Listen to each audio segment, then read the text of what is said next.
Entre a Escola do Parlamento da Câmara Municipal e a Fundação Getúlio Vargas. Nós fizemos um primeiro seminário há 45 dias atrás sobre o projeto de privatização. Ele foi sediado na Fundação Getúlio Vargas. Foi um debate bastante interessante, em que nós colocamos vereadores da situação, da oposição, para debater esse importante projeto. Acho que foi a primeira vez que a gente conseguiu debater esse projeto da Prefeitura sem ser no ambiente das audiências públicas aqui da Câmara. Foi um espaço, vamos dizer assim, neutro, e que foi um bom debate. Esse segundo seminário, né, ele se propõe a debater o ajuste fiscal, né, e o impacto da PEC do teto nas políticas de saúde e educação. Obviamente é um tema atual, não só porque nós estamos passando agora pelo ciclo do debate orçamentário em todas as esferas da federação, mas também porque nós temos uma crise persistente, né, que obviamente impacta sobremaneira nos serviços públicos, e a gente precisa discutir um pouco como é que essa PEC vai dialogar, né, com esses serviços que estão sendo onerados por uma crise de desemprego, uma crise econômica que persiste em se manter. Bom, para hoje a gente tem, acho que, um time de feras, eu posso assim dizer, né? Acho que teremos um debate bastante interessante, e eu queria chamar o professor Fernando Abruzzi, que vai moderar essa mesa, e chamar os nossos colegas palestrantes para essa jornada aqui dessa manhã. Obrigado.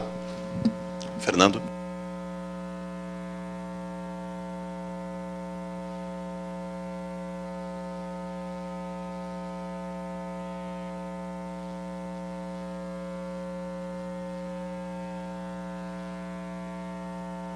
Agora sim. Bom dia a todos. Queria agradecer à Escola do Parlamento pelo convite e a parceria com a Fundação Getúlio Vargas.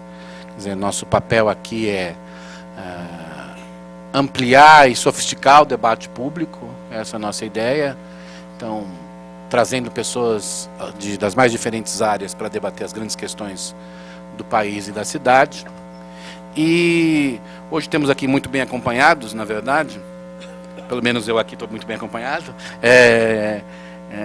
de 3 ilustres palestrantes que vão falar aqui sobre o tema, de vários ângulos, o tema da PEC dos gastos, e que eu acho que é um debate muito importante do país, porque neste ano ainda a gente não sentiu muito, o ano que vem um pouquinho, mas a partir de 2019 isso vai ter um impacto, segundo as regras que foram aprovadas agora, vai ter um impacto muito grande, não só sobre os gastos federais, mas sobre toda a federação. Então a gente tem que pensar um pouco o que significa isso, entender de uma forma mais detalhada, sofisticada, sair do debate, que é um debate hoje num país muito histérico, do contra, a favor, etc., e fazer um debate que eu acho que vale a pena, que é pensar, ao fim e ao cabo, como é que o Brasil, a partir de 2019, poderá ser governado sob a égide da PEC dos tetos. Repito, não terá impacto apenas sobre a União, mas terá impacto sobre a Federação Brasileira, e a gente precisa saber, ora bolas, a partir disso, o que fazer. Para tanto, eu vou primeiro anunciar as 3 palestrantes aqui. Há um quarto que esperamos que chegue daqui a pouco, que é o professor Nelson Marconi, meu colega da Fundação Getúlio Vargas. Eu tenho currículos enormes, afinal são, como eu disse, ilustres palestrantes, mas eu vou anunciar só onde elas estão agora sofrendo, quer dizer, trabalhando, e um pouco, acho que esse é o ponto mais importante. Começo pela professora Úrsula Pérez. Ela é professora da Universidade de São Paulo, da EASH, Universidade de São Paulo, uma das grandes especialistas no Brasil em orçamento público, né? Não vou aqui citar todos os títulos nobiliárquicos da Úrsula, mas ela é uma das grandes especialistas nesse tema no país. Nós vamos também ter, pela ordem aqui, a professora Ana Maria Malik, que é professora da Fundação Getúlio Vargas, uma das grandes especialistas na área de saúde no país, importantíssima referência nesse tema no país. Também não vou citar todos os títulos nobiliárquicos da professora Ana Maria Malik. E a professora Soraya Ismail, que é reitora da Unifesp, uma importante universidade em São Paulo, uma das mais importantes universidades do país, e que está aí, digamos, na gestão da educação no ensino superior brasileiro, passando por esse momento, e pode nos falar um pouco sobre o que poderá ter de efeito a PEC dos gastos na educação e mais especificamente no ensino superior no país. Acho que são 2 temas de duas políticas públicas centrais em qualquer país democrático: saúde e educação.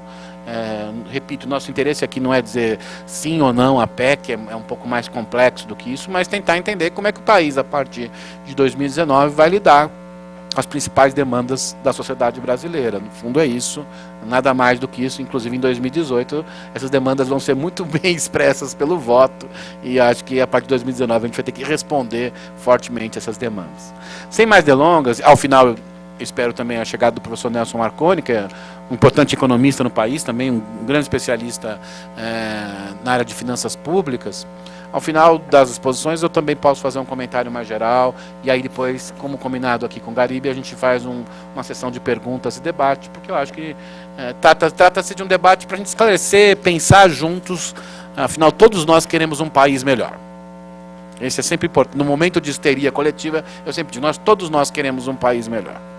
Isso que é importante. Bom, para começar, eu vou passar a palavra a Úrsula, que vai apresentar aí um pouco, nossa grande especialista em finanças públicas, né? Ora bolas, o que é essa PEC, o que significa essa PEC num sentido mais geral do orçamento público brasileiro. Obrigado, Úrsula.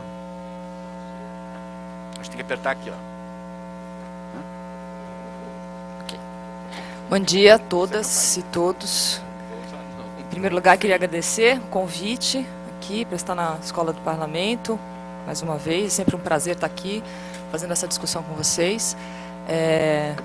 A Brúcio, Ana Maria, Soraya, também uma honra estar aqui debatendo com vocês nessa mesa. É um assunto tão pertinente a todos nós aqui brasileiros. Eu vou escolher falar em pé, acho que tem um microfone ali.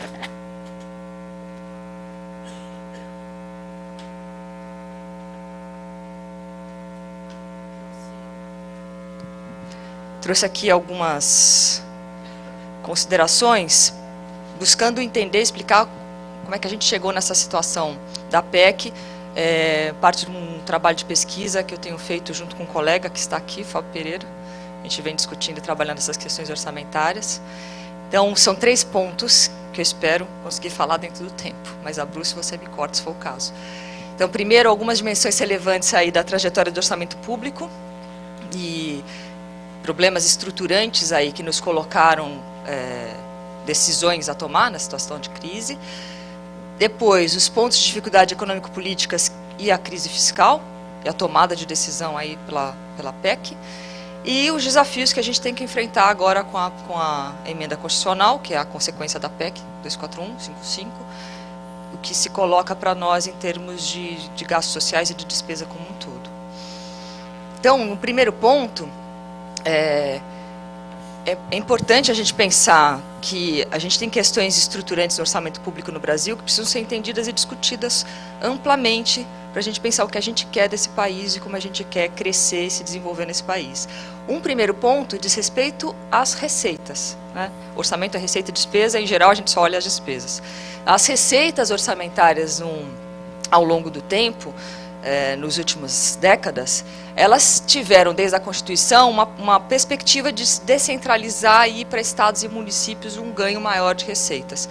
Mas, ao mesmo tempo, a gente também teve um contramovimento da União centralizar receitas com uma opção de cobrar receitas de contribuições, né? Que é um tipo de receita sobre contribuição previdenciária, sobre lucro, que é diferente da receita de impostos, né, que é a receita tributária. A receita tributária ela é dividida com estados e municípios, a de contribuição não, só fica com a União. Então, essa opção de recentralização da União implicou uma elevação de receita ao longo de um tempo bastante longo. Se a gente olhar de 95 até 2014, a gente tem um crescimento importante das receitas, essa barrinha amarela, principalmente a receita de contribuições, que é a linha laranjinha, né? A receita tributária ela cresce menos no período. E fica bem claro que a partir de 2014 a gente tem uma queda importante para 2016 e continua caindo aqui no ano de 2017. Tá? Então, essa opção da receita de contribuições, ela centraliza recursos na União. Ainda que tenha também crescido os recursos de estados e municípios, houve uma recentralização na União e isso tem implicações nas despesas. Uma segunda questão importante é que muita gente fala o orçamento é engessado, o orçamento ele é rígido. E, de fato, existe uma rigidez. Por que existe uma rigidez? Porque decidimos, ao longo de várias décadas, garantir algumas despesas dentro do orçamento a partir de regras constitucionais. Que despesas? Uma diversidade de despesas, principalmente sociais. Então, criamos regras para ter segurança para gastos em educação, criamos regras de gastos previdenciários, criamos regras de gastos com saúde, e essas despesas têm um espaço que foi sendo colocado, que representam disputas de comunidades, de atores, que tem lá a implicação de programas, né, de atividades, de recursos dentro do orçamento. Isso implicou uma setorialização do orçamento.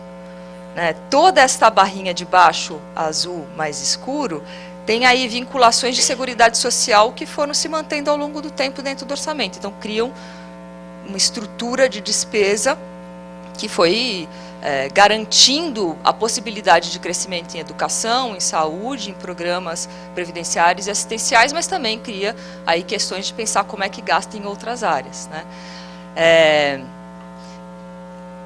Outro ponto importante é que nas últimas décadas também houve e principalmente a partir dos anos 2000, houve uma busca muito forte de redução de desigualdade, principalmente a partir das despesas, né?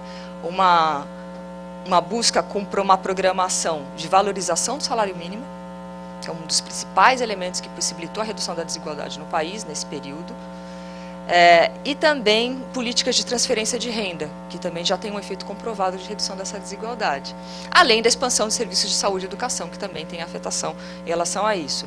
Então, se a gente olhar os gastos aqui com previdência social, eles têm um efeito duplo, porque claro que tem um efeito que a gente está discutindo diariamente nesse país, como é que a gente faz para pagar a conta da Previdência, que essa é a grande discussão que está em reforma. Mas tem um outro lado importante de pensar também, teve parte desse processo de redução da desigualdade que vem da valorização do salário mínimo, que possibilitou a todo mundo que ganha parte da Previdência Social ter um aumento de renda. Então, teve um crescimento, e fica muito clara essa curva vermelha, exponencial da Previdência, que em parte leva a esse programa de redução de desigualdade, mas cria questões importantes, como é que a gente paga esta conta. Dentro ainda dos gastos de seguridade social, as despesas com assistência social, elas cresceram muito no período, ainda que a sua proporção do orçamento seja pequena, ela é bem menor do que a proporção da educação e da saúde, mas tem aí um reflexo importante quando a gente olha os pagamentos continuados, né? O BPC e a renda mensal vitalícia ainda é o resquício. Esses pagamentos de prestação continuada também tem um aspecto de valorização com o salário mínimo de garantir uma renda a uma série de famílias. Além disso, as transferências do Bolsa Família, que são a linha verde, essa daqui e essa daqui, de prestação continuada. Então, todos eles cresceram no período, se a gente compara aqui com o começo dos anos 2000 para cá, né? E, claro, agora a Bolsa Família e outras ações estão caindo, o BPC aqui, enquanto tiver valorização do salário mínimo, ele continua crescendo, mas agora com o PEC do teto, a ver o que vai acontecer com essa política. Bem, ao mesmo tempo que houve toda essa política de redução da desigualdade social, principalmente pelo lado orçamentário, o lado da despesa orçamentária, também houve um movimento paralelo de manutenção da concentração de renda. O que quer dizer isso? A gente teve políticas de redução da desigualdade, criando programação e aumentando despesas, como a Previdência, como a expansão da saúde e da educação. Mas não mexemos na discussão tributária nesse país. Então, as receitas de impostos, a forma como a gente tributa, ela praticamente se manteve inalterada. E a gente tem uma tributação regressiva, que cobra menos de quem tem mais recurso, e principalmente de quem tem mais renda e patrimônio. Então, a regressividade de imposto, ela mantém a concentração de renda. Além disso, a política monetária baseada numa taxa Selic, taxa de juros alta, também é concentradora de renda, porque recurso aplicado tem mais retorno. E a maior parte da população que não tem renda e nem recurso aplicado não compartilha isso.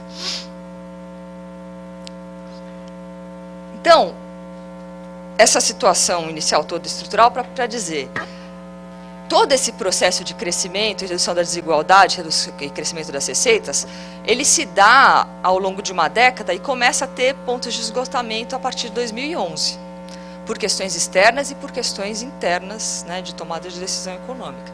E esse esgotamento a partir de 2011, ele vai ser reforçado em nossa crise econômica por uma crise política que o país passa muito fortemente nesse período. Com essa situação, fica muito claro uma inversão de curva a partir de 2011, quando a receita já não tem mais uma inflexão de crescimento. Então, aqui, a gente percebe que depois de um pico de crescimento, que está sendo acompanhado par e passo a receita primária pela despesa primária, essa receita começa a decrescer e a despesa primária continua subindo. E ela continua subindo porque tem uma tendência de despesa pública até subir mais em momentos de crise por uma demanda maior por despesas públicas por parte da população, seja por despesas previdenciárias, seja por despesa de saúde, educação e tudo mais. Então, a gente vai chegar no momento de inflexão onde se aponta aqui um déficit, né? Há uma redução de um superávit primário e depois a gente entra num período de déficit. Déficit que é reforçado porque abrimos mão de parte das receitas, a gente fez um processo de desoneração de receitas da União muito perigoso, então tem um pico aqui de crescimento muito rápido, muito veloz em poucos anos, sai de 20 bilhões para 120 bilhões de desoneração em 3, 4 anos, e além disso uma série de subsídios e subvenções.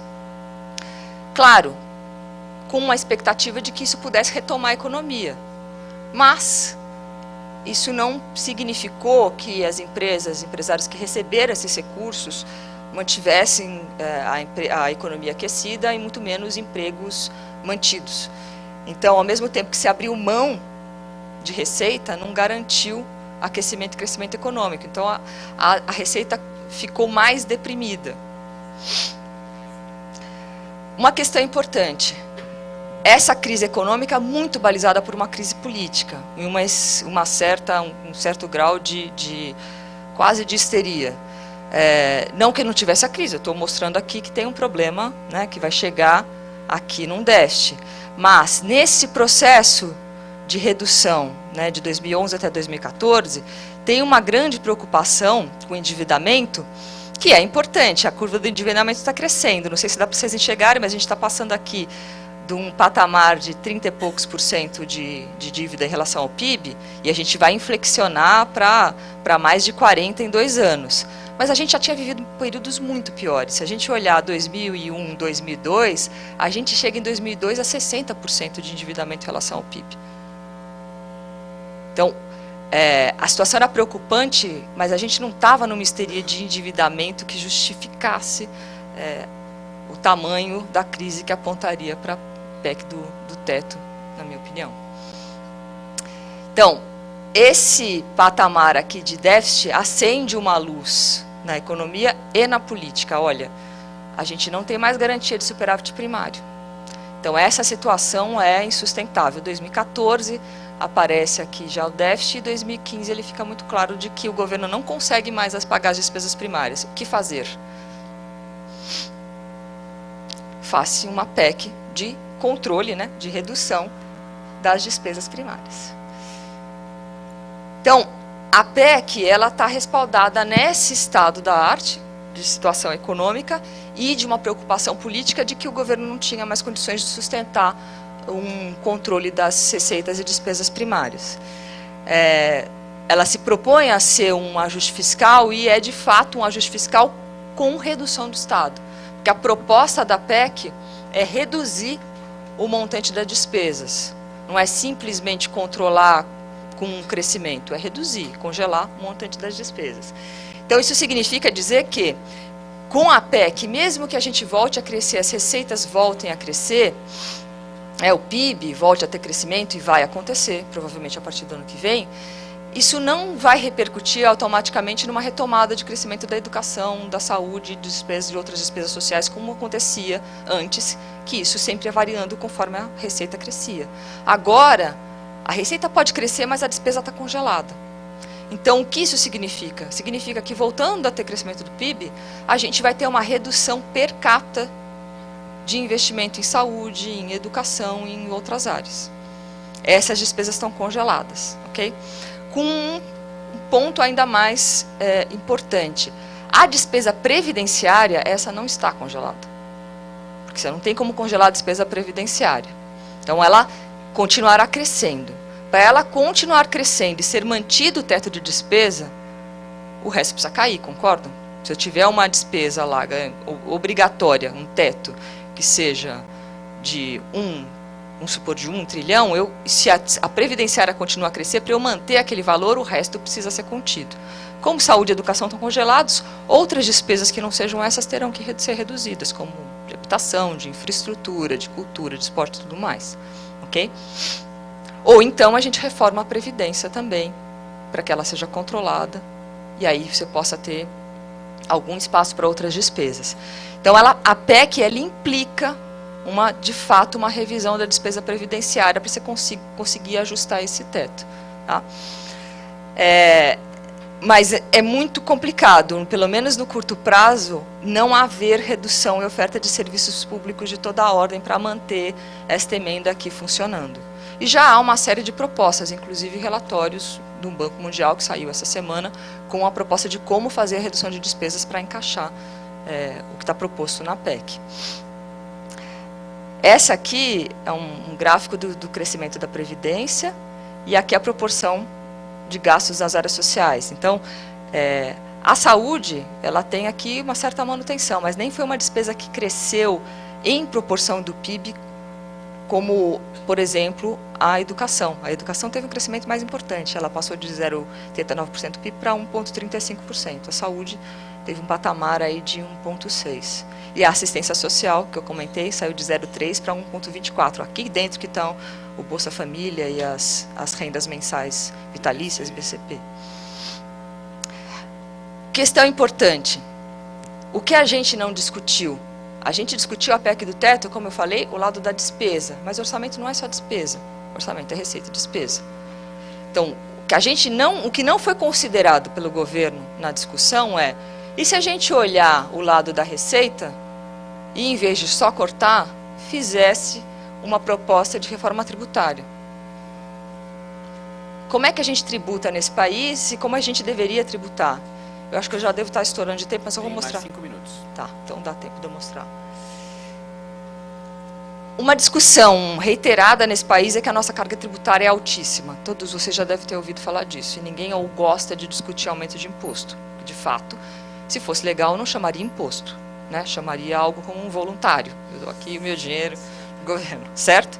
Então, imposto é chato, né? Desde os primórdios ele é objeto de derramamento de sangue. Quase todas as guerras, né, as revoluções históricas são por briga de impostos.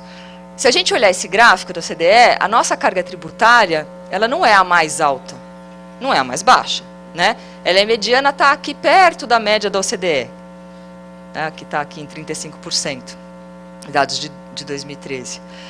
E aí, sempre o que se vê, qual é a afirmação na sequência quando você fala não é tão alta? Ah, mas para o que a gente tem de retorno, ela é muito alta, porque a Dinamarca cobra isso tudo, mas os serviços são ótimos. Bem, primeiro, isso é um juízo de valor, porque boa parte das pessoas sequer sabe como é que são os serviços em todos esses países que têm uma carga tributária maior. Boa parte deles pode ser até universal, mas nem todos têm serviços universais de saúde, por exemplo, que é caro. Né? Essa discussão da gente dizer que o SUS é muito ruim no Brasil, isso é algo a se pensar. Depois a Ana vai falar melhor sobre isso, não sou especialista em SUS. Mas o que eu sei dizer é que a gente faz, com 45% de recurso público, um atendimento a quase 200 milhões de pessoas, que é muito mais do que a parte privada, que é 55%, atende, que são 50 milhões de pessoas. Não deve ser tão ruim assim esse atendimento, por uma proposta universal. Então, claro, tem um monte de problema na oferta de serviço de público no Brasil, tem desperdício, tem de tudo, a gente sabe disso. Mas não dá para dizer que a nossa carga tributária é enorme, que todos os serviços públicos são ruins para a carga tributária, que ela deveria ser metade. Essa conta é juízo de valor, a gente precisa investigar isso melhor para fazer essa afirmação. Isso é o primeiro ponto. O segundo ponto é que essa carga tributária mediana, que não revela isto, que a nossa tributação sobre renda, lucro e ganho de capital é muito baixa. Muito baixa. Olha aqui onde a gente está. São poucos. O que tem abaixo da gente? Turquia. Uma miríade de países cobra muito mais sobre a renda. Se a gente quer ser a Dinamarca, de repente a gente podia cobrar, olha, esse percentual aqui de 30% sobre a renda e ganho de capital, né? Então, a nossa tributação é muito baixa. Quem tem renda, lucro e ganho de capital paga muito pouco imposto. A gente cobra pouco imposto direto no país. A gente cobra muito imposto, ó, aqui somos campeões, sobre bens e serviços. Isso é uma forma muito mais complexa de tributar, porque implica uma pactuação entre estados. Isso aqui é o reflexo da nossa federação, as nossas brigas de governadores e de governos de estados e municípios. Então, tem aqui tributação de ICMS, a tributação de ISS, uma parte do estado, uma parte dos municípios. É uma complexidade enorme, mas ele é menos sentido, porque as pessoas têm dificuldade de saber quanto elas pagam indiretamente de tributos. É uma tributação regressiva. Se a gente olhar esses dados, que são antigos, tá? Uma comparação de 96 com 2004. Se a gente comparar com dados mais recentes, com certeza ainda é pior, tá?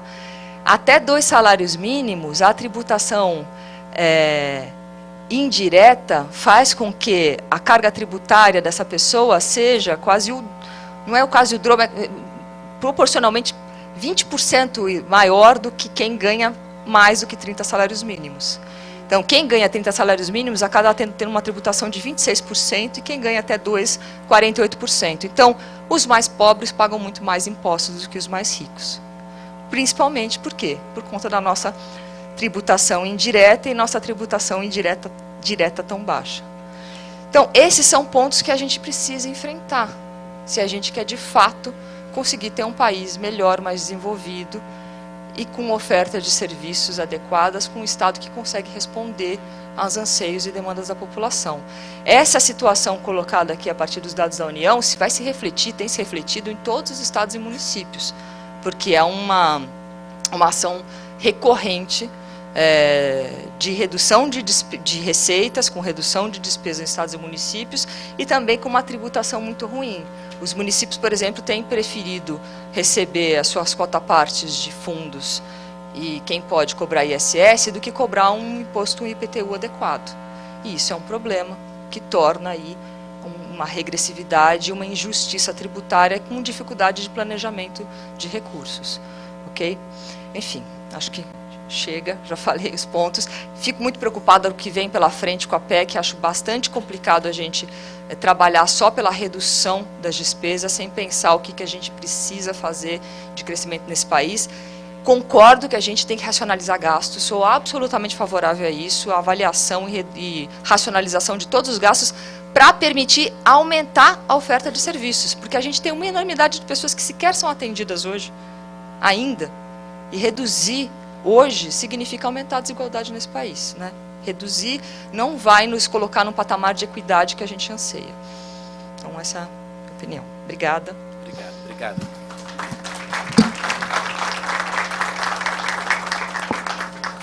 Obrigado, Úrsula. Bom, no nosso agora bloco mais temático das políticas públicas, eu vou passar a palavra para a professora Ana Maria Malik, que vai falar sobre a área de saúde. Ana, está contigo.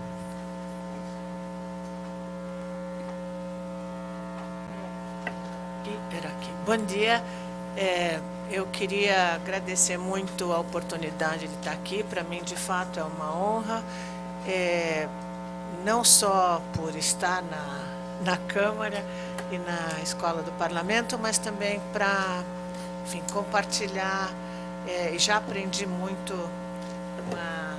na apresentação que a coleguinha fez.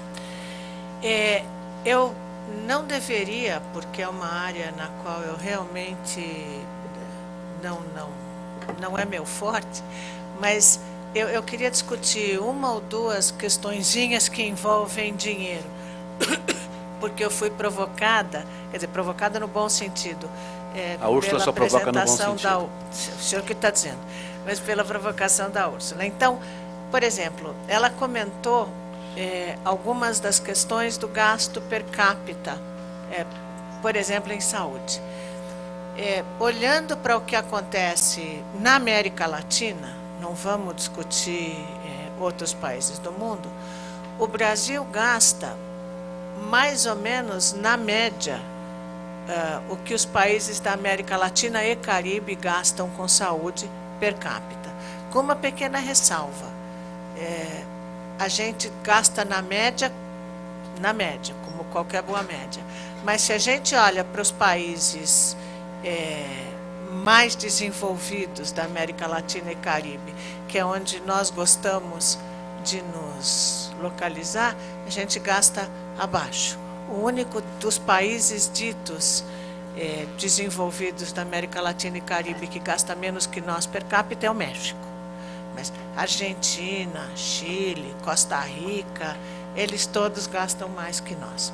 Então, isso já não nos deixa felizes. Eu, quando dou aula e quero discutir isso para deixar as pessoas nervosas, eu sou obrigada a ser bem assim, na vala comum, e falo assim, a gente é pior até que a Argentina. Porque aqui no Brasil pega bem falar isso, mas eu não acho isso não. Tá? Provocações também da Ana Por são isso. sempre simpáticas. Certo. E aí, uma preocupação é que, nesse momento, o que sim acontece, o que sim se observa, é que, no Brasil, a demanda por saúde tende a aumentar. E tende a aumentar nas coisas do setor público. Porque, por exemplo, população idosa. Eu não sou a única pessoa que envelheceu nos últimos anos. A população brasileira também. Então, idoso consome mais recursos de saúde. Por quê? Porque, de novo, o exemplo que eu vou dar não é feliz, mas se você conseguiu, e hoje em dia muito se consegue, não morrer de doença infecciosa quando você está na infância, você tende a ficar adulto, e a partir do momento em que você fica adulto, você passa a ter problemas de saúde que acompanham você a vida inteira. E se esses problemas de saúde acompanham você, você pode viver bem, mas você precisa controlar, e esse controle custa.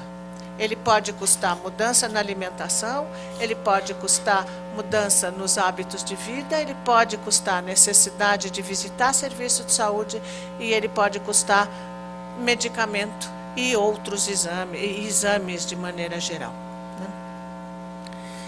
Uma outra coisa que a gente tem que pensar é que este ajuste todo, essa PEC toda, ela se baseia em tese do que for executado do orçamento em 2017. E a execução do orçamento do Ministério da Saúde em 2017 não está muito a contento. Está se executando menos do que seria desejado. O Conselho Nacional de Saúde até já reclamou, se é que tem espaço para reclamação. Mas 2018 e dali para frente vai depender de 2017. Então, se precisa olhar um pouco, olhar para como se trabalha com isso. E aí tem mais uma questão, que isso é bem do setor da saúde mesmo, é discutir o que está debaixo da rubrica ações e serviços públicos de saúde. Porque desde a emenda 29, que essa também foi uma alegria, quer dizer, ela foi uma emenda de 2000, ela foi regulamentada 10 anos depois, e em todo o tempo, como municípios, estados tiveram que passar a gastar uma porcentagem maior, e os municípios gastam bem, em média, gastam bem mais do que se pediria, os estados ainda penam para acompanhar, mas põe para cumprir a meta, as pessoas colocam qualquer coisa debaixo dela, quer dizer, qualquer coisa média, mas as pessoas são muito criativas no que se coloca debaixo da rubrica ações e serviços públicos de saúde. Quer dizer, merenda escolar já entrou, aposentadoria de populações fechadas já entrou, então tem que tomar um pouco de saneamento, quer dizer, as pessoas são criativas, porque para cumprir a meta tem muita gente que faz qualquer coisa. Agora, o SUS, ele é muito bom em algumas coisas. Então, por exemplo, o grande financiador da assistência, não da saúde, da assistência de alta complexidade, quer dizer, exames, alguns exames, né? Terapias, medicamentos, por causa da judicialização, etc., são financiados pelo SUS. As operadoras de saúde, por um lado, não fazem tudo, embora esteja escrito, mas elas não fazem tudo o que muita gente tem no imaginário que elas fazem, e por outro lado, com alguma frequência que ninguém nos ouça, dão um jeito de empurrar para o SUS via judicialização. E aí a judicialização é quando todo mundo quer ir atrás dos seus direitos, que na verdade com muita frequência são mais vontades do que, quer dizer, são direitos, mas são mais vontades do que necessidades. Este é um aspecto que desorganiza bastante o orçamento da saúde, porque para fornecer algumas coisas, de novo, cuja necessidade é no mínimo discutível, acaba se entrando em alguns recursos que são importantes. Agora, com o SUS, o Brasil entrou para o seletíssimo grupo dos países que têm acesso universal à saúde, pelo menos de maneira legal. E isso não é pouco dizer. Quer dizer, a gente trabalha junto, por exemplo, com a Grã-Bretanha, né, que tem o NHS, que é o National Health Service. Mas lá, até outro dia, ninguém nem queria ir para o setor privado. E aqui no Brasil, discute-se muito, faz-se uma grande fanfarra em relação ao setor privado, mas muita gente esquece que o setor privado não cobre mais do que 25%, com tendência a diminuir, da população. Porque o grande pagador do setor privado, da assistência médica suplementar, são as empresas. E mesmo assim, embora o SUS seja universal, busque a equidade, quando você entra na areia movediça dos planos de saúde, você tem grandes diferenças de o que é pago para a população comum e para os VIPs.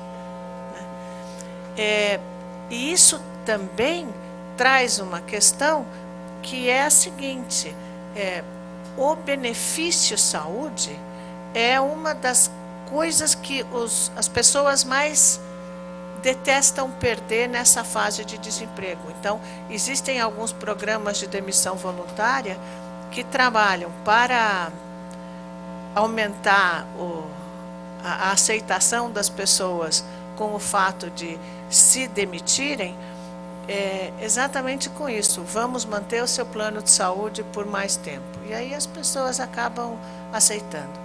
E nesta área dos planos de saúde, eu vou parar de falar nelas já, existe um reconhecimento dentro para qualquer pessoa que trabalha com isso, assim, como todo mundo aqui sabe, salário é uma coisa compressível. Quer dizer, você pode falar, assim como com essa PEC, você pode não gastar mais do que X com salário, mas os benefícios não são. E o benefício saúde tende, o custo, o preço do benefício saúde aumenta a cada vez. Então, se, por exemplo, na região metropolitana de Belo Horizonte ou na região metropolitana da Grande São Paulo, bem mais do que 50% da população tem cobertura de planos de saúde, isto não é real para o Brasil como um todo. E só para fazer mais uma comparação, e aí assim, pronto, eu vou parar de discutir isto. E quando o SUS foi criado, uma das grandes palavras ou uma das grandes aspirações era que ia aumentar o acesso à saúde do brasileiro. Uma coisa é acesso à saúde e outra coisa, bem diferente, é acesso a serviços de saúde. Então, acesso à saúde tem a ver com uma série de coisas que o SUS faz e que está na cobertura de toda a população brasileira, não só dos 75%, como se isso fosse só, mas que tem a ver com vigilância sanitária, vigilância epidemiológica, produção de vacinas e insumos básicos, e coisas semelhantes a isso. Então, por exemplo, quando aqui em São Paulo a gente tem febre amarela, quem se mexe e tem que se mexer é o Estado. E quando a gente fala em proteger a população, tem algumas medidas que são feitas. Então, não necessariamente são medidas simpáticas e agradáveis. Tem que ouvir que é um absurdo existir essa doença em São Paulo no século XXI. Mas, enfim, se aconteceu, aconteceu por algum escape também nessa área de vigilância sanitária, mas tem que ser rápido o cuidado, porque senão a coisa se alastra. Então, nós temos que pensar que o SUS, além de acesso a serviços de saúde, garante acesso a uma série de outros tipos de proteção e de cuidado à nossa saúde. A coisa é tão esquisita que eu vi outro dia numa matéria na televisão sobre, por exemplo, o fechamento de um parque, porque um macaquinho tinha falecido de febre amarela, e aí a faixa que estava na frente para justificar por que o parque tinha sido fechado, trazia um dos erros lógicos contra os quais eu costumo alertar as pessoas. Que ele fala, isso aqui está fechado por um problema de... qual era a bobagem? De prevenção de saúde. Pelo amor de Deus, a gente tem que promover a saúde e prevenir a doença. Quando o próprio poder público fala que tem que prevenir a saúde, nós temos um problema. Que não é nada, mas logicamente mostra que não necessariamente as pessoas estão tão alertas assim. Tadinho, Além disso, tem a judicialização pela qual tem gente, porque assim, no artigo da Constituição está escrito que é direito aos insumos humanos. E aí tem gente que entra com processo na justiça pelo remédio para o cachorrinho. Então, tem, quer dizer, assim, no mínimo, supondo que não seja fornecido, no mínimo gasta tempo do judiciário. Também, não, gente, é uma pessoa como outra qualquer. É uma pessoa como outra qualquer. Mas eu acho que é importante assim, e gasta o tempo do judiciário. Quer dizer, nós estamos falando de desperdício em uma escala mundial. Agora, o SUS também foi um momento em que se definiu, por exemplo, o medicamento genérico.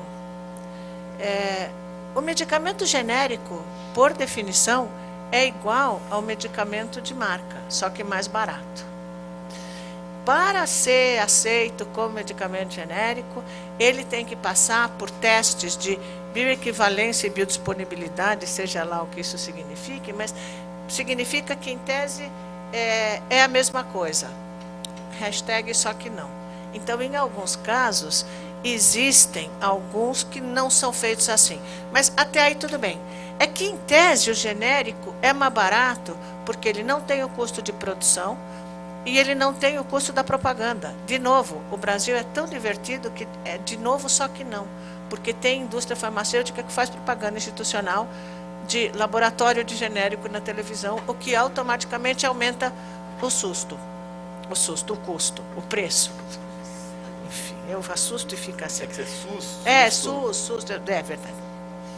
Tudo igual. Agora, esse aumento de acesso também tem a ver com algumas discrepâncias dependendo de onde você mora. Existe na área de segurança do paciente, e aí é paciente, mas devia ser segurança do cidadão, 3 palavrinhas que se usam em inglês, que ficam mais bonitinhas em inglês, mas eu já vou trazê-las para o português, mas que são misuse, overuse e underuse. Isso significa o seguinte, é a utilização, porque o que importa nessas 3 palavrinhas é o sufixo que é use, que é uso. Miss quer dizer errado, over é demais e under é de menos. Então, assim, quando a gente olha o consumo, o uso, o índice de utilização per capita de alguns exames, como ressonância magnética, primeiro, no SUS, isso é muito mais baixo que no privado. Mas o nosso privado está muito acima da média da OCDE. Que aí, se a gente olha para a média da OCDE, pensando mais uma vez na questão dos impostos, a gente vê que talvez isso seja muito utilizado. Agora, assumindo que existe uma grande diferença entre pessoas que têm acesso a planos privados, é muito maior no Sudeste do que, por exemplo, na região Norte, a gente tem que ver que talvez aqui tenha gente usando esse procedimento sem necessidade, pode até fazer mal. Existem, em segurança do paciente, se diz que dependendo da quantidade de radiação a que você se submete por conta de exame, isso pode ser ruim para você. Pode ter consequências. Quer dizer, quem vai ao dentista e faz exame de raio-x do dente, sabe que tem que cuidar para evitar expor partes do corpo à radiação. Então, isto vale para uma série de coisas, as quais o acesso do brasileiro em alguns casos, ok, é menor do que deveria. Em outros, é menor do que as pessoas gostariam. Isto acaba fazendo com que exista, por exemplo, e uma das coisas nas quais eu entendo, tem gente apostando para ganhar dinheiro, com a redução da cobertura por serviços públicos de saúde. Então, hoje, aquilo de que se fala são as clínicas populares. Tem algumas que existem no Brasil faz 30, 40 anos. E esse é um fenômeno paulistano até.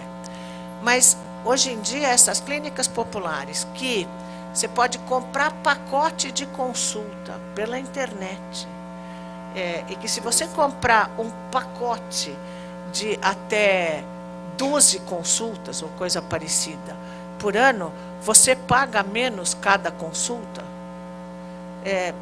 Isso é uma coisa assustadora, mas tem gente que faz isso para, vai que eu não consigo consulta na minha UBS. Não vou fazer propaganda desses planos, mas muitos desses são, quer dizer, tem propaganda deles suficiente pelo metrô e tem...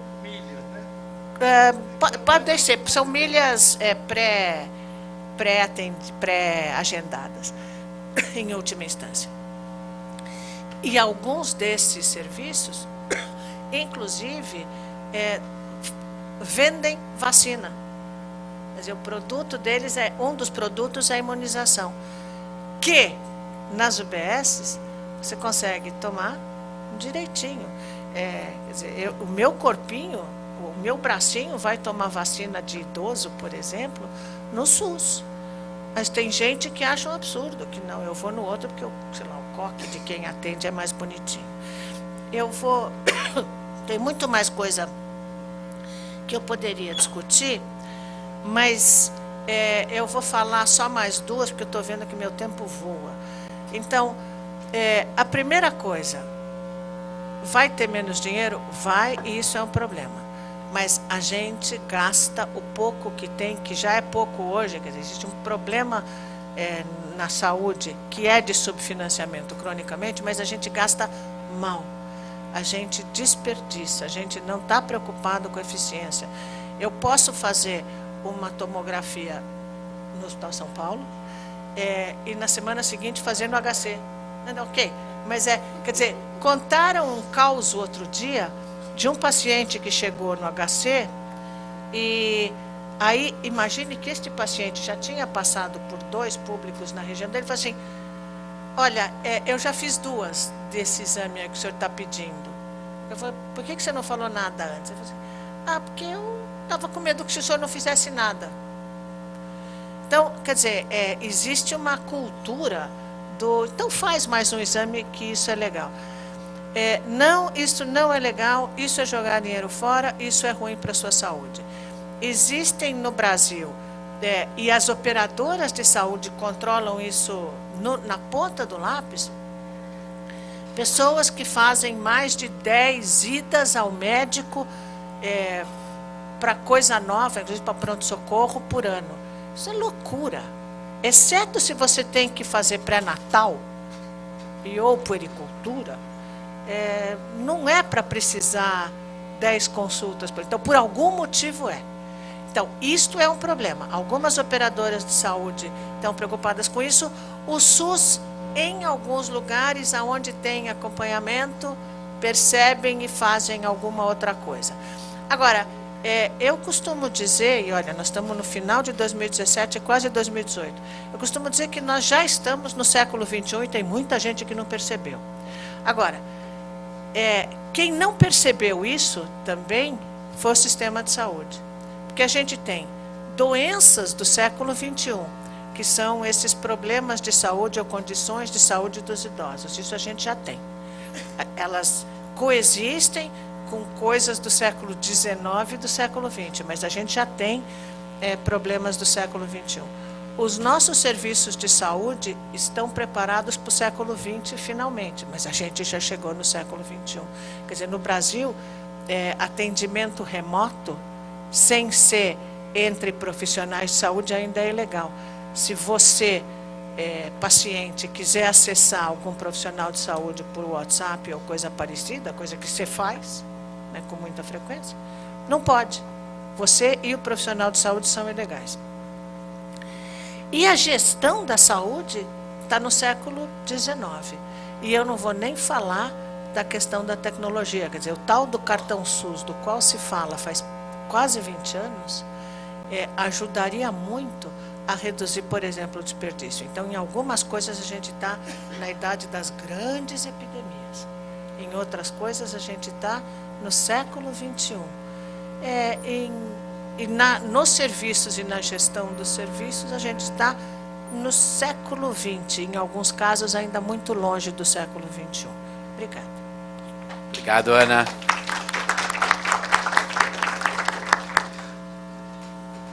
Bom, agora vamos mudar de área temática. Eu vou passar a Soraya para falar aí sobre a educação. Obrigado, Soraya.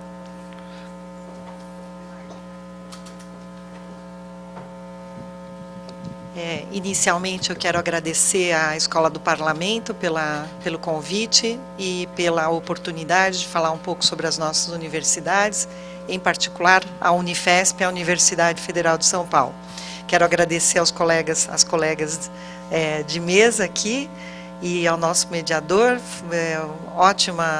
ótimas apresentações, porque acho que cada um está trazendo um aspecto da questão ou das questões que envolvem, ao final das contas, os efeitos da PEC ou os efeitos da emenda constitucional no nosso futuro, em especial em relação às políticas públicas e mais particularmente as políticas de saúde e educação. Então, eu pensei em trazer alguns dados que eu apresentei recentemente aqui na PUC, por ocasião do lançamento de uma plataforma chamada Brasiliana, em que a Andifes, a Associação dos Docentes, dos Dirigentes das Instituições Federais de Ensino Superior, aderiu, e também a SBPC, a Sociedade Brasileira para o Progresso da Ciência.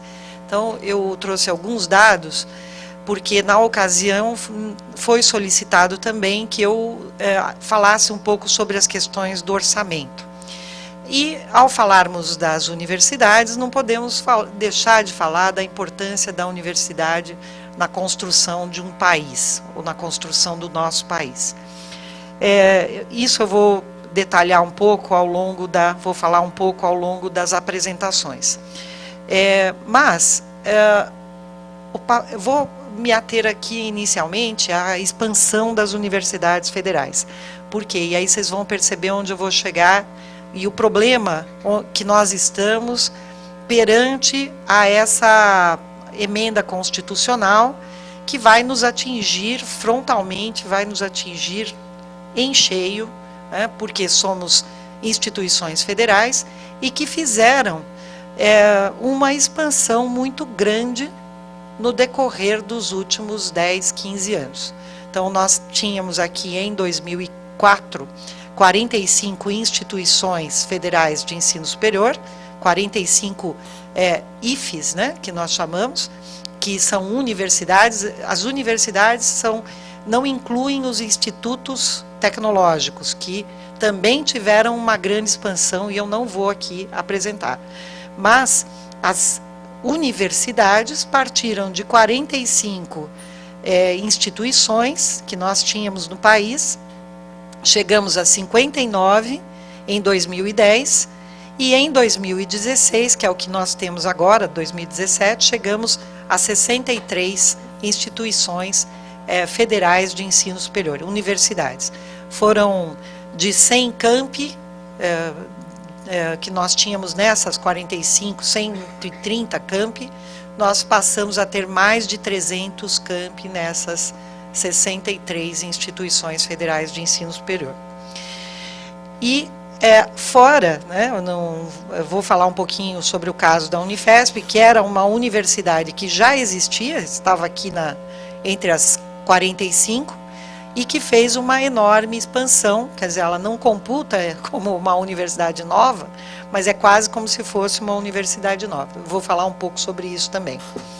Então, fizemos essa expansão, que foi muito grande, estratégica para o país.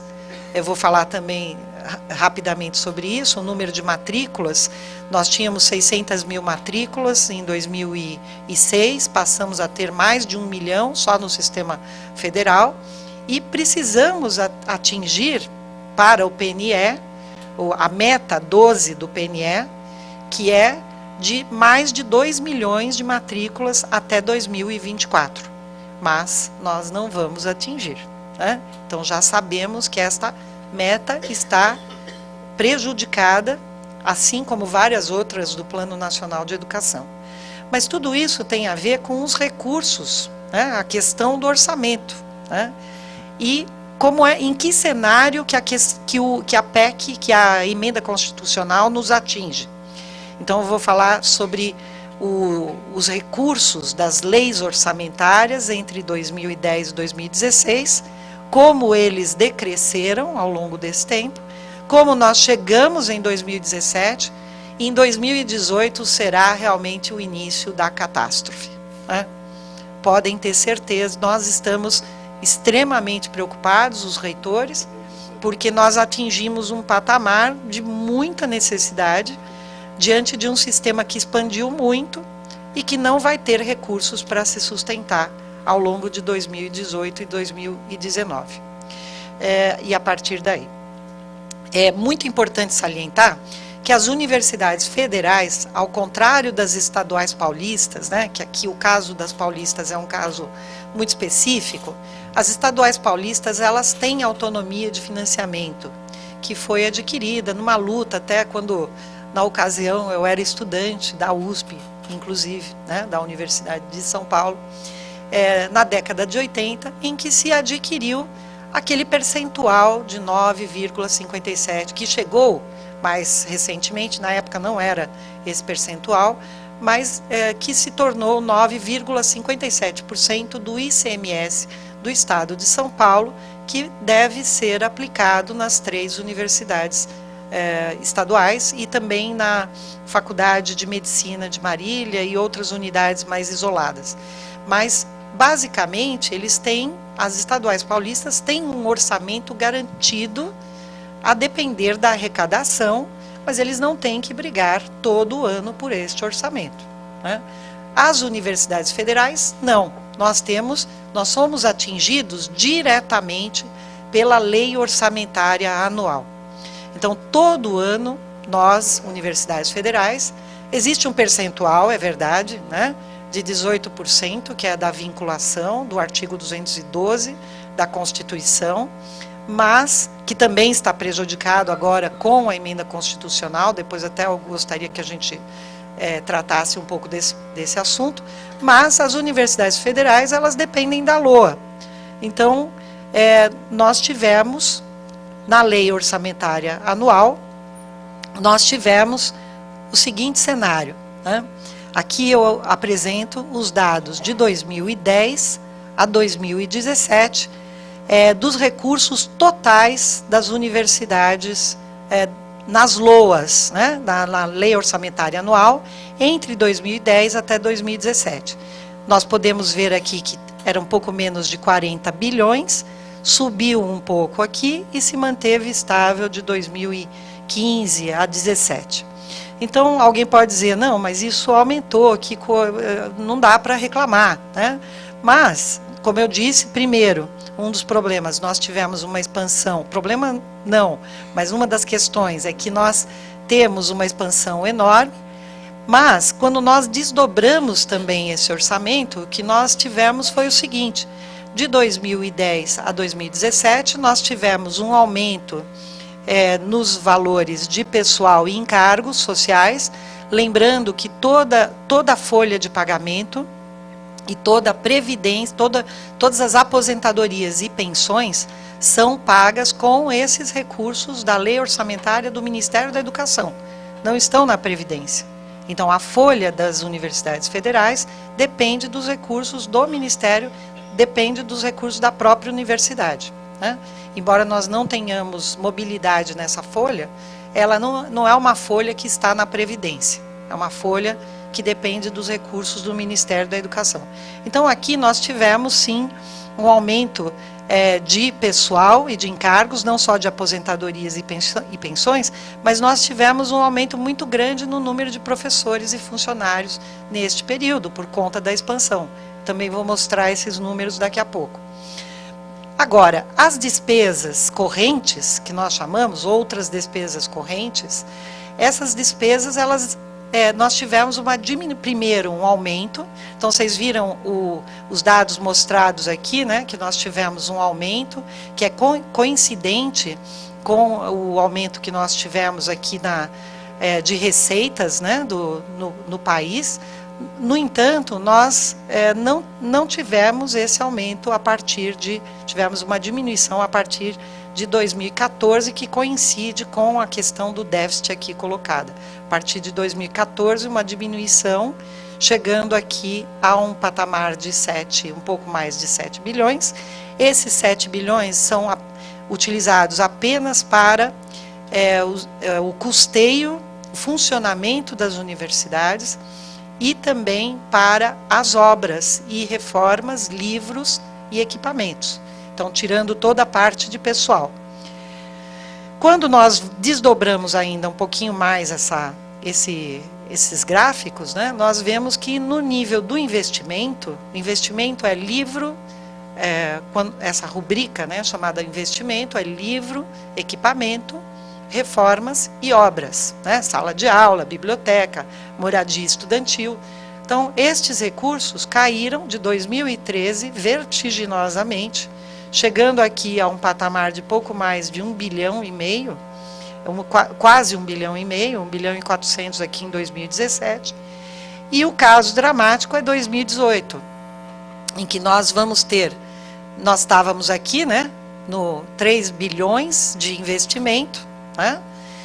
Isso para 63 universidades federais, e chegamos agora ao quase zero para 2018. Então, a PELOA, que ainda não foi aprovada, o projeto de lei orçamentária de 2018, que está para ser aprovado, já apresenta quase nível zero, pouco mais de 200 milhões, cerca de 200 milhões, para 2018, distribuídos em 63 universidades. No caso da Unifesp, nós tínhamos, este ano, nós teríamos tido 36 milhões de investimento, foram contingenciados 16, nós só tivemos a liberação de 20 milhões, então isso sem falar no contingenciamento de verbas. E para o ano que vem está previsto 3 milhões. Então, tudo que está em andamento, obra, necessidades de livros, necessidades de laboratórios, equipamentos, nós temos cursos que ainda não conseguiram comprar os seus equipamentos para que o curso seja completamente dado, tenha, de fato, toda a necessidade para uma qualidade e para a própria formação dos estudantes. Então, vejam, nós tínhamos aqui, a progressão de queda, né, ou a regressão dos investimentos, tanto de fontes do Tesouro como de recursos próprios. Então, até mesmo isso, o governo passou a limitar. Ele nos tirou a previsão orçamentária de recursos próprios. Então, mesmo que nós, mesmo que tenhamos outras fontes de recursos, por exemplo, um convênio ou algum tipo de atuação, taxas, né? Taxas para cursos ou vestibulares, né? Que nós temos taxas de exame de residência médica, ou mesmo um convênio com alguma empresa privada, isso tudo acontece no âmbito da administração, seguindo os preceitos federais, mas mesmo isso nós tivemos uma redução, quer dizer, nós não podemos também arrecadar ou ter recursos próprios, ter qualquer tipo de atuação mais efusiva ou mais veemente nessa área aqui dos recursos próprios. Então eles falam, é uma contradição, né? Porque fala-se muito agora tem esse relatório do Banco Mundial, que acabou de ser publicado essa semana, dizendo que as universidades precisam conseguir recursos de outras fontes, só que eles nos limitam também a obter recursos de outras fontes. Então, é algo bastante difícil de compreender. Por outro lado, nós temos, nesse mesmo período que nós tivemos essa diminuição, né, de recursos, de investimento, que eu mostrei aqui, também de outras despesas, de todas as fontes, nós temos um aumento estrondoso no FIES, né? Então, partimos aqui de 2 bilhões em 2010, chegando a 16 em 2015, e no ano passado, chegando a quase 20, esse ano, se não me engano, em torno de 19 bilhões para o FIES, né? Então, é realmente um incentivo, e o FIES é um sistema bastante questionável, porque ele faz com que o estudante se endivide para poder estudar, né? Por mais que nós queiramos ampliar o acesso ao ensino superior, não só nas universidades públicas, ele é bastante questionável, e ele também estimula o sistema financeiro, porque esse estudante precisa depois pagar este financiamento com muitos juros e correção monetária, né? Além disso, o FIES foi atribuído às instituições, não ao estudante. Então, muitas das instituições que se beneficiaram do FIES, elas conseguiram manter os seus gastos ou sustentar essas universidades, as universidades privadas, principalmente a dos grandes centros educacionais, como o sistema Croton Anhanguera, o sistema Unip, que se beneficiaram enormemente desse tipo de financiamento pelo FIES. Então, ao mesmo tempo que nós tivemos recursos diminuídos no sistema público, nós tivemos um aumento enorme para o setor privado. Aí eu queria falar um pouco sobre o mito do custo do estudante. Porque fala-se muito que o nosso estudante é caro, né? Isso saiu recentemente também. Agora nós estamos sendo um pouco bombardeados, né, pela imprensa, porque não só o relatório do Banco Mundial, mas também outros relatórios que tentam mostrar que o estudante da Universidade Federal, do estudante da educação pública, é um estudante caro. E aí, quando nós vamos, esses dados são dados do professor Nelson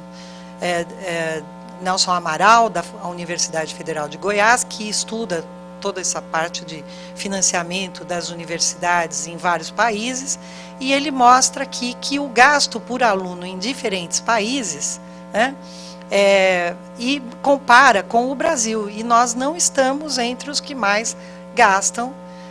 Vejam aqui o Luxemburgo, né, a Coreia, a Irlanda, né, vários países.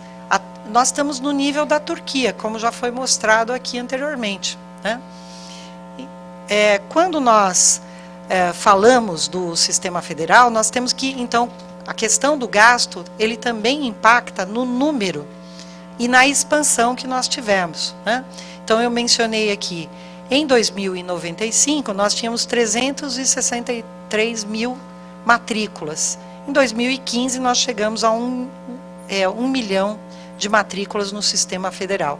Na pós-graduação, mestrado e doutorado, também foi um aumento estrondoso, e essa expansão, ela não teve um planejamento, digamos assim, não teve recursos para expandir mestrado e doutorado, mas expandiu mesmo assim. Por quê? Porque as universidades federais contrataram muitos mestres e doutores, no caso da Unifesp, 100% de doutores, e nós tivemos uma expansão, o sistema pressionou para que nós tivéssemos um aumento nos programas de mestrado e doutorado também. Então, hoje nós temos, nós partimos de 23 mil matrículas em 95, chegamos em 136 mil em 2015, e nós temos mais de 140 mil hoje no sistema federal, então, de matrículas na pós-graduação estrito sensu. Além disso, nós tivemos um aumento, lembra que eu falei da folha? A folha aumentou, porque hoje nós tínhamos 34 mil docentes em tempo integral, e hoje nós temos 80 mil docentes em todo. Claro, para instalar todo esse sistema que foi instalado nos últimos 10 anos, precisou contratar muitas pessoas, e isso hoje impacta na folha e no orçamento das universidades federais. Também tivemos um aumento nos técnicos administrativos, né, no número de técnicos administrativos. Bom, e o professor Nelson Amaral, ele também faz um estudo de que, bom, esse custo desse aluno no sistema federal, ele é um custo, digamos assim, que tem que ser avaliado relativamente. E ele fez todo o estudo, eu não vou mostrar isso em detalhes, dos valores que impactam, né, do quanto impacta, qual é o percentual do que é investido, ou do gasto, que impacta, por exemplo, no tempo integral. Então, 5% do que é gasto é por conta dos docentes terem atividades em tempo integral. E isso é importante? Porque a Universidade Federal não faz só ensino, ela faz pesquisa e faz muita extensão.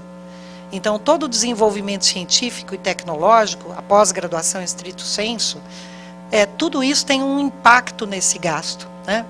A outra coisa que ele verificou é que existe uma relação direta entre o percentual das despesas que se destinam à pesquisa, à extensão e ao número de mestres e doutores.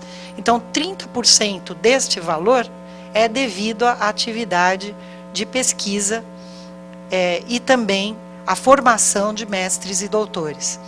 Tem uma relação também no percentual de alunos de pós-graduação estrito sensu em relação ao total de alunos das instituições.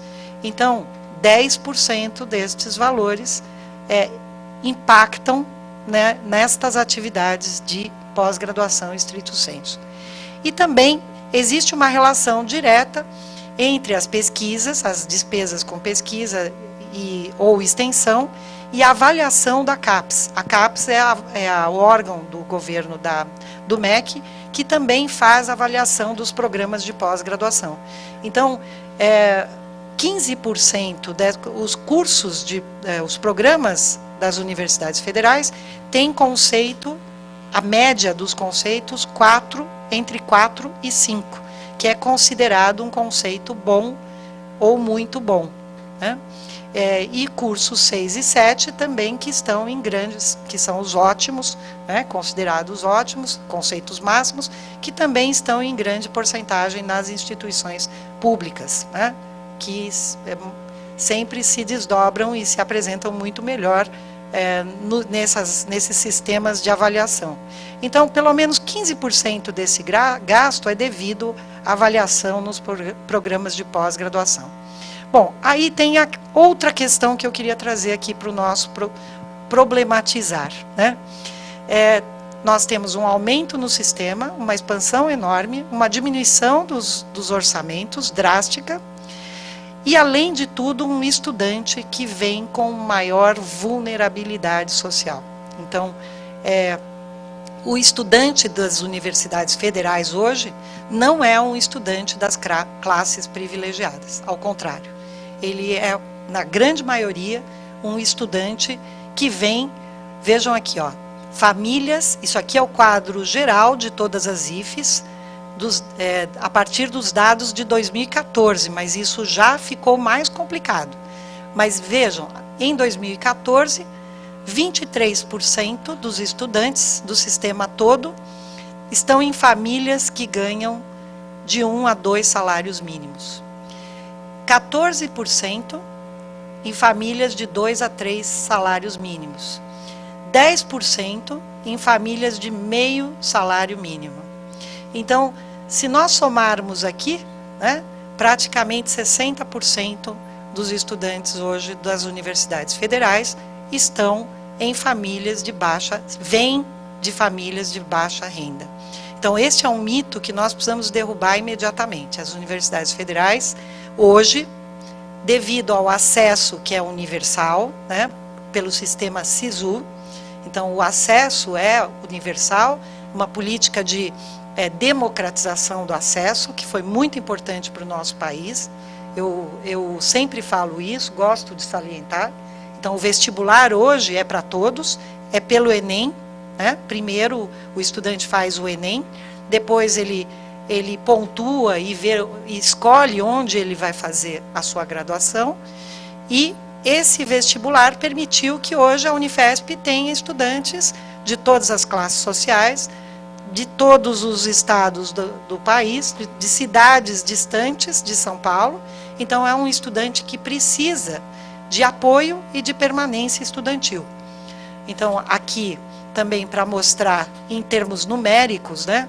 Essa é uma repetição do outro quadro, em termos percentuais, o valor médio das famílias.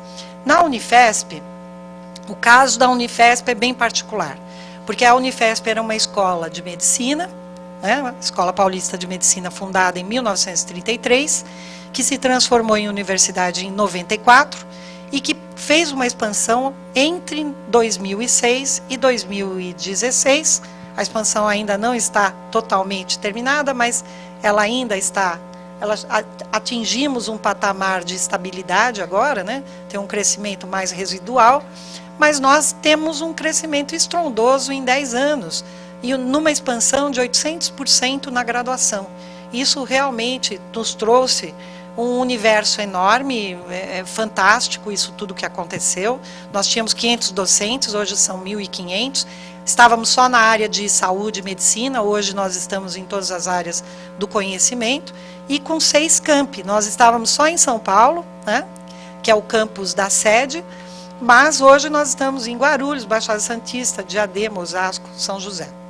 Então, isso nos trouxe um aumento enorme no número de matrículas, no número de cursos de graduação, no número de técnicos, no número de docentes. Tudo isso impactou em apenas 10 anos. Aqui, para mostrar que o ingressante, esses dados é do nosso perfil socioeconômico, do estudante da Unifesp. A tendência, nós temos algumas tendências, né? O jovem está ficando um pouquinho mais velho, o jovem que está entrando na universidade, mas nós temos uma tendência de aumento do sexo feminino, de pessoas solteiras, sem filhos, que residem no país e que não trabalham, mas que precisam de recursos, sim, para se manter na universidade. Por quê?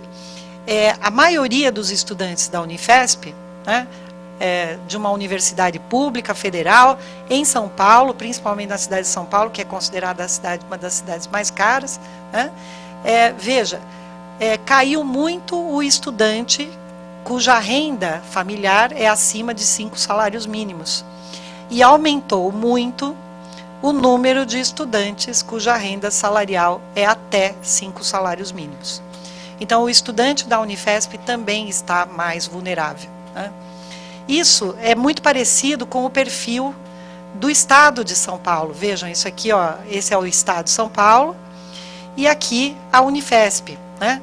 Acima de 5 salários mínimos e aqui até 5 salários mínimos.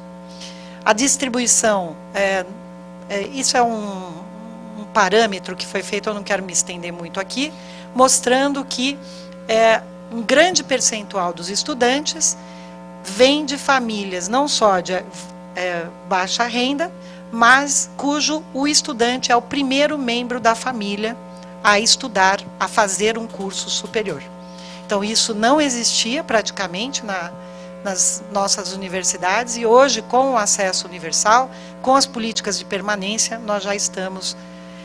O grau de escolarização, né, isso passa um pouco mais rápido aqui, essa parte eu vou deixar para a gente debater, se for o caso, mas o que eu quero salientar, ao final, é que nós temos uma universidade que expandiu muito, cujos recursos estão bastante diminuídos. Nós vamos entrar em 2018 com uma situação grave. Já temos em 2017, várias universidades não vão conseguir fechar o seu ano pagando todas as despesas, né? Praticamente o cenário é esse em todas as federais. Ontem eu estava em Brasília com os dirigentes, né, numa reunião da Andifes, e não sabemos ainda, tem os contingentes, não só os cortes na lei orçamentária, mas os contingenciamentos.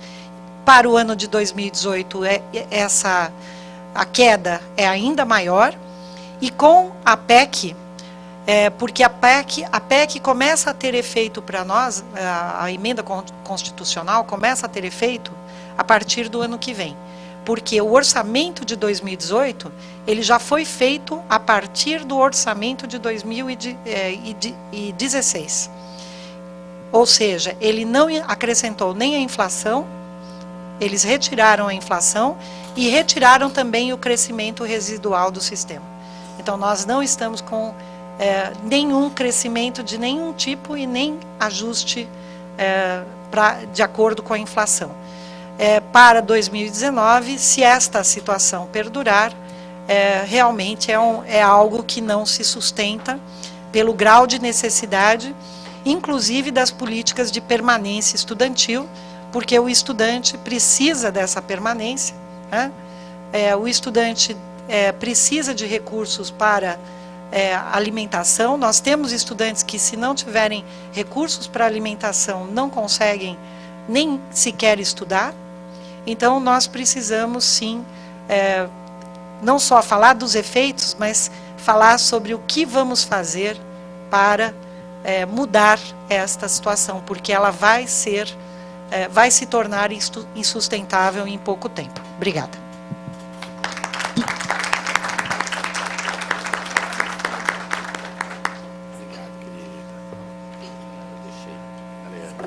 Claro. Mediador bonzinho.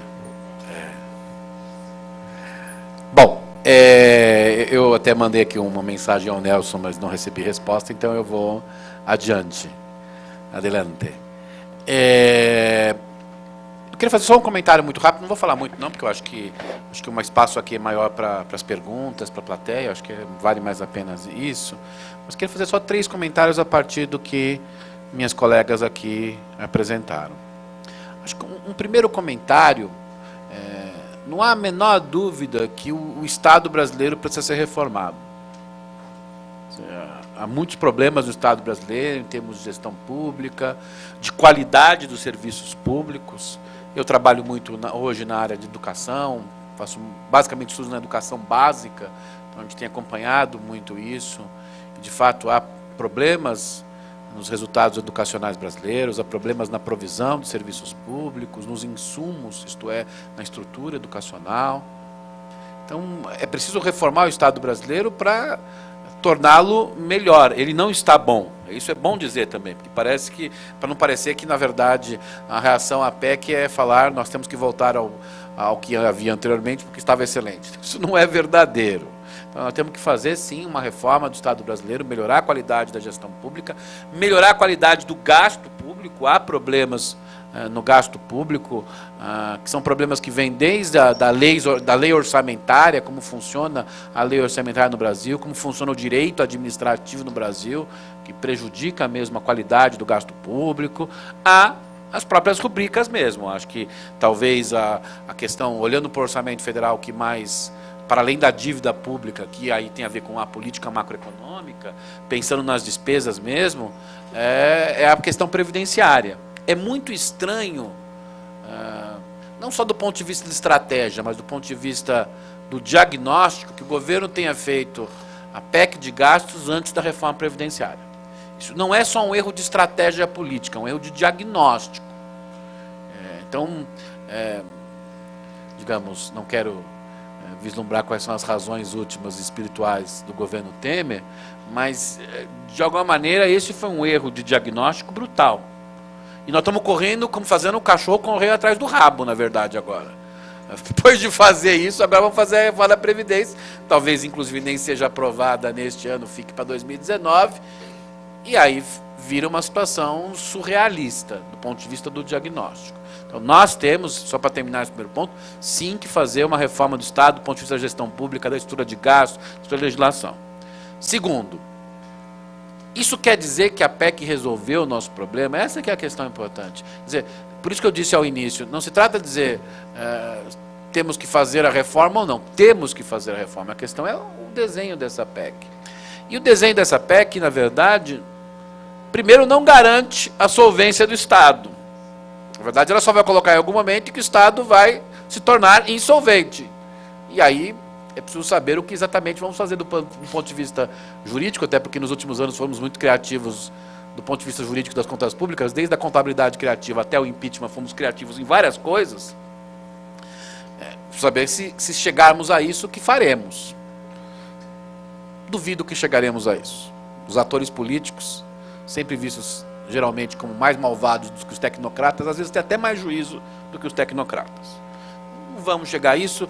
E eu acho que o pior, eu acho que, na verdade, se nós não conseguimos fazer outras reformas, não cumpriremos isso e a lei vai ser mudada de qualquer modo.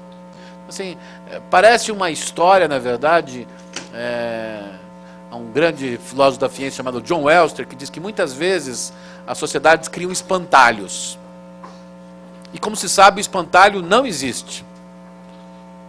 Só os pássaros que vão comer o milho que acreditam que o espantalho existe. Eu acho que pode ser que a PEC se torne simplesmente um espantalho. E isto é muito ruim, porque ela vai ter, na sua vida de espantalho por um tempo, resultados reais, em 2018, 2019. Pelo menos. Então vai ter resultados do espantalho, que vai ter resultados reais. Então acho que a gente precisa pensar o que significa isso. Então, porque vai ter resultados reais em 2018, 2019. Então, eu acho que a gente precisa fazer uma reflexão, não só para mudar a PEC em 2019, antes disso acho inviável politicamente, sendo muito honesto com vocês, falando como cientista político, mas tentar encontrar quais são os caminhos que levaram, quais são as perguntas que levaram à PEC. Temos que retomar as perguntas que levaram à PEC. Se a gente não retomar as perguntas, nós podemos acabar com a PEC e continuar com a insolvência fiscal e vai continuar a reduzir o dinheiro da educação, vai continuar a reduzir o dinheiro da saúde. Nós temos que ter uma resposta para isso. Então, acho que esse é o segundo ponto. O espantalho, na verdade, é um erro não só de diagnóstico de estratégia política, me parece que cada vez mais fica claro isso, mas como é um erro diagnóstico. Só que o espantalho está tendo efeitos reais e nós vamos ter que colocar alguma coisa no lugar dele depois. Isso tem que ter uma reflexão sobre isso. E a terceira coisa que eu acho que é importante, digamos, todo o debate lógico do século XX mostra que muitas vezes coisas que são colocadas como contradições precisam ser feitas ao mesmo tempo. Desde o Wittgenstein se fala isso na filosofia. Nós temos um desafio para o país que é, ao mesmo tempo, fazer uma reforma do Estado que garanta a sua solvência, garanta a sua existência, garanta a possibilidade de essa situação fiscal, inclusive, permitir o crescimento econômico com o combate à desigualdade. A ideia de que é uma coisa ou outra não se sustenta lógica e historicamente. Não adianta fazer isso. O fato é que de 2011 a 2014 houve muitos erros de política fiscal e econômica no país. Nós quebramos o governo federal, foi isso que aconteceu. Mas a resolução desse problema não pode ser feita a partir do aumento da desigualdade. As duas coisas são verdadeiras. E o que parece que no nosso debate é uma coisa ou outra coisa. É interessante pensar nisso porque em 2018 haverá eleições. Eu quero acabar por esse ponto. Antes que eu esqueça, né? A Aninha gosta muito de falar sempre disso. Haverá eleições. E os eleitores que vão votar, obviamente estão muito bravos com a recessão, com a situação econômica, etc. E vão responsabilizar pessoas e partidos por isso, inegavelmente. Estão lá dizendo já como vão fazer isso. Mas o eleitor mediano brasileiro, para usar o termo da ciência política, isto é, o eleitor padrão brasileiro, é afetado fortemente pela questão da desigualdade. Isto é, o eleitor padrão brasileiro não é esquerda ou direita, ele quer serviços públicos de qualidade. É isso que as pesquisas qualitativas nos dizem. Acabei de ajudar a fazer uma. Não tem jeito, que eram com eleitores de classe C. Pessoas querem serviços públicos de qualidade. Claro que serviços públicos de qualidade nós não os teremos se nós não tivermos crescimento econômico, aumento da receita, se o Estado estiver insolvente. Nesse sentido, a política econômica de 2011 e 2014 foi um erro, foi um tiro no pé. Mas, por outro lado, se nós adotarmos a PEC ao seu limite, o que significa efetivamente redução de despesas que afetam a desigualdade, o combate à desigualdade, nós daremos um segundo tiro no pé. Em Platão, o velho Sócrates dizia que um erro não conserta o outro. Sempre lembro disso. Então nós vamos ter que, a partir de 2019, pensar o país, eu acho que o próprio debate de 2018 vai mostrar isso, um país que tem que ter, de um lado, um Estado melhor, mais qualificado, com solvência fiscal para garantir o crescimento econômico, o que nós perdemos nos últimos anos, mas de outro nós temos que ter uma estratégia para combater a desigualdade social no país. Se a gente não fizer as duas coisas ao mesmo tempo, o tecido social brasileiro vai esgarçar mais, a crise, que não é só uma crise econômica, a crise social vai piorar ainda mais, e se preparem, porque isso, do ponto de vista do terreno político, é a porta aberta aos mais variados populismos e loucuras políticas que estão crescendo, e já nas pesquisas qualitativas, o que tem dito os eleitores medianos brasileiros é que eles querem alguém que resolva o seu problema, independentemente de como faça. Eu ressaltaria esse termo complementar. Acho que as pessoas minimamente, independentemente das suas diferenças partidárias, ideológicas, não gostariam desse termo, as pessoas razoavelmente democráticas, civilizadas, independentemente como façam. Então, nesse sentido, é muito importante a gente ter que casar, como casar, o modelo de reforma do Estado com o combate à desigualdade. Acho que esse é o ponto central.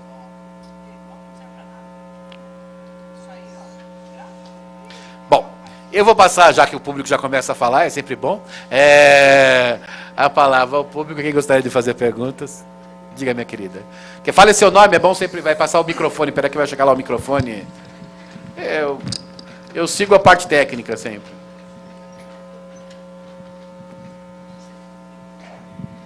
Bom dia, Rosiane. Eu sou neófita em tudo aqui, estou aprendendo com todos vocês, vim para isso. Desculpe, eu vou prosseguir, desculpe. Continue, querida. Para a senhora professora que falou primeiro, que eu esqueci o nome. Úrsula. A senhora Úrsula.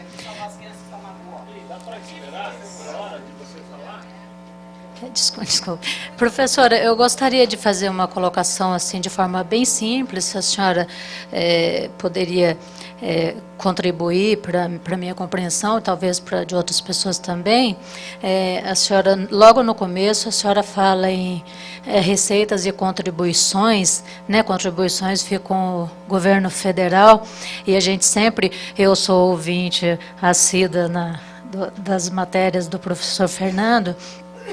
Tem aquela questão, se discute muito no Brasil, aquela questão de o que é do Estado, a questão federativa, né? É uma questão bem interessante. Então, eu gostaria de saber da possibilidade de repactuar isso aí, né? De os estados e municípios ficar com uma parte, porque, de fato, realmente, a senhora já entendeu, né? A minha colocação. E para a professora também, que falou por segundo, Ana Maria. Ana Maria. Desculpe que eu não guardei o Não, nome de problema. nenhuma, só do Fernando. Porque eu já sei faz tempo, o nome dele. Minha mãe também sempre lembra.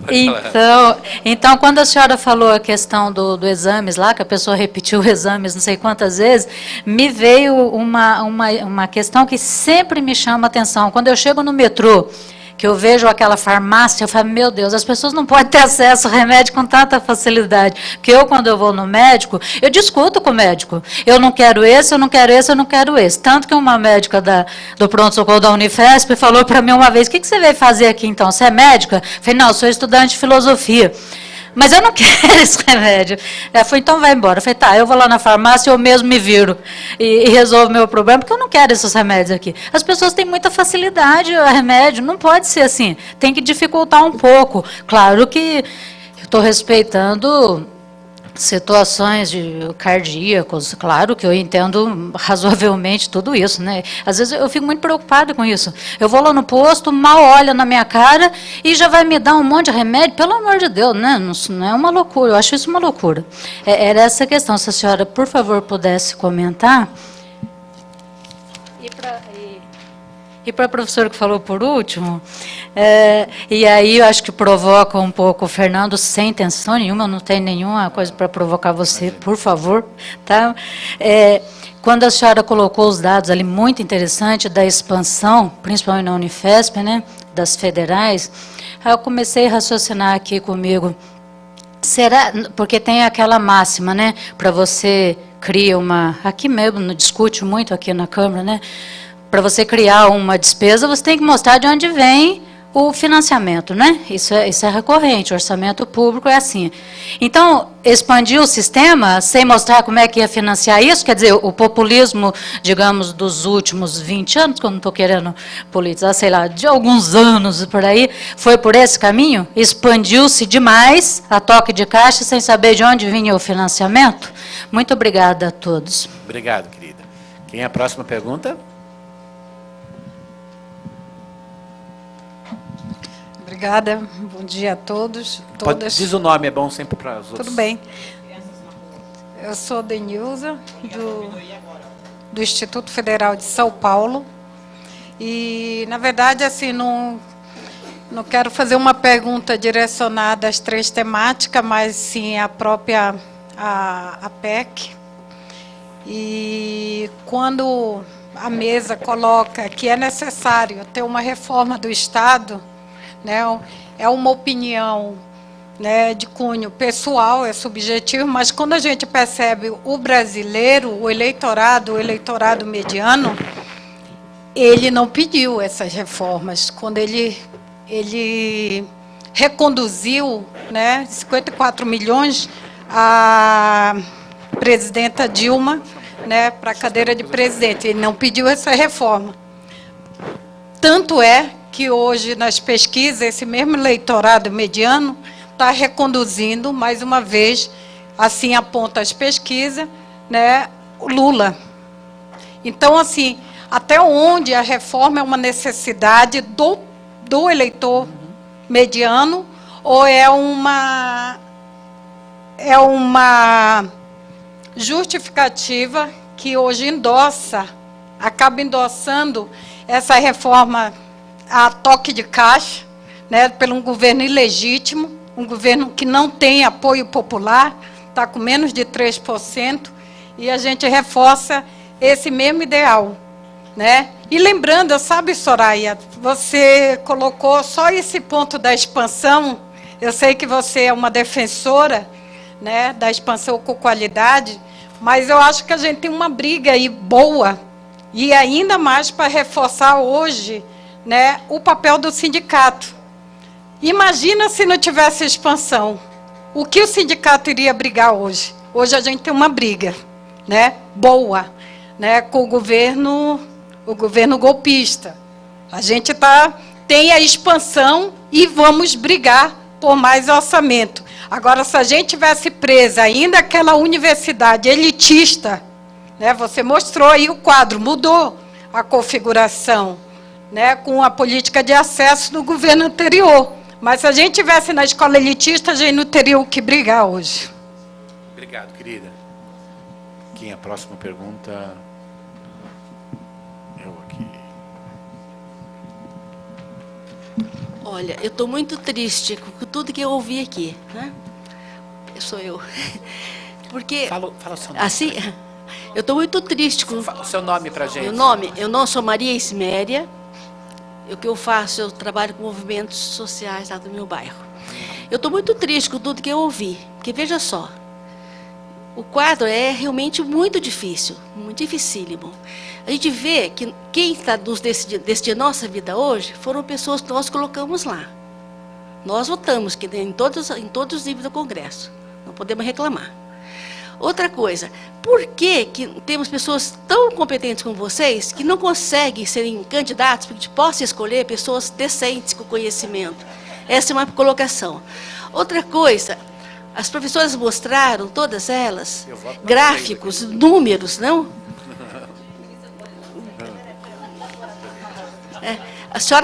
Vocês colocaram gráficos, números. E com esses números, a gente pode pensar. Eu não sei ler gráfico, não sei entender números. A leitura de números gráficos é muito importante. Então, pelo que eu percebi, em 10 anos de gráfico, foi um horror o que aconteceu. Não? Então, primeira coisa, aí vai uma crítica realmente aos professores da educação infantil. Começar a ensinar gráfico na infância. A gente não sabe interpretar números. Fatos e dados com números. A gente pode pensar no assunto depois.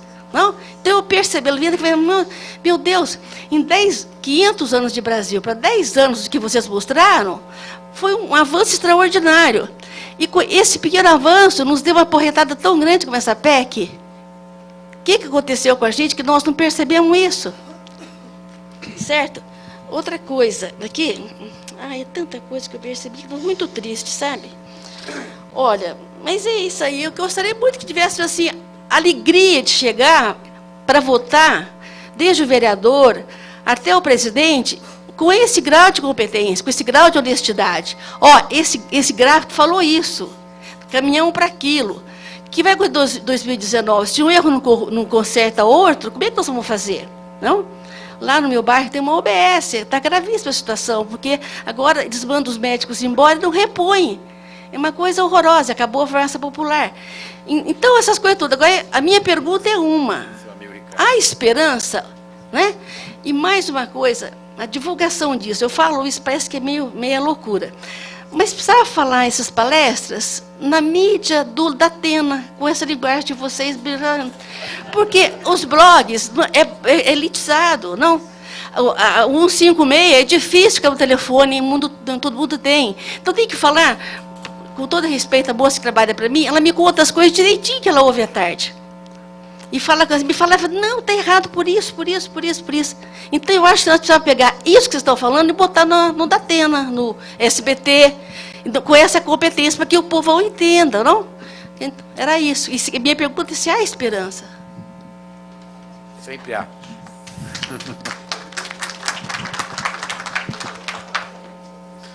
Bom dia, meu nome é Ariê. Eu trabalho na Unesp e vivencio essa realidade exposta